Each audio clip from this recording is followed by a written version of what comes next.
আজকে আমার রেসিপি মসুর ডালের কচুরি। 150 গ্রাম এখানে ডাল নিয়ে নিয়েছি। ডালটাকে ভালো করে ধুয়ে এবার সিদ্ধ করে নেব। ডালটা সিদ্ধ করা হয়ে গেছে, এবার পুরটা তৈরি করব। মিডিয়াম সাইজের পেঁয়াজ আমি এখানে কেটে রেখেছি ছোট ছোট করে, সেটা দিয়ে দেবো। আদা রসুন পেস্ট করে রেখেছি 1 চামচি মতো, সেটা দিয়ে দেবো। দুটো কাঁচা লঙ্কা কেটে রেখেছি, সেটা দিয়ে একটু ভালো করে ভেজে নেব। আদা রসুনের যেন কাঁচা গন্ধটা না থাকে। চামচি মতো নুন দিয়ে দেবো, হলুদ গুঁড়ো দিয়ে দেবো 7 চামচি মতো ধনিয়া পাউডার দিয়ে দেবো। যেগুলোকে আবার ভালো করে নেড়ে দেবো। এবার যে মুসুর ডালটা আমি সিদ্ধ করে রেখেছিলাম সেটা দিয়ে দেবো। ভালো করে এটাকে শুকনো করে নিতে হবে যাতে জল ভাবটা না থাকে।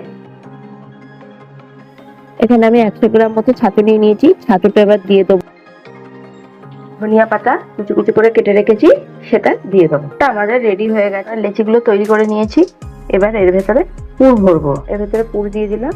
এবার আমি মুখটাকে মুড়বো। পুর ভরে এই যে রেডি করে নিয়েছি। যে লেচিগুলো পুর ভরে রেডি করেছিলাম সেইগুলোকে এবার সুন্দর করে বেলে নেব। এরকম সাইজে বেলে নেব। লুচিগুলোকে বেলে সব রেডি করে নিয়েছি। এবার এগুলোকে ভাজবো, লাল লাল করে বেশ ভেজে নেব। এগুলোকে রেডি হয়ে গেছে আমার মসুর ডালের কচুরি।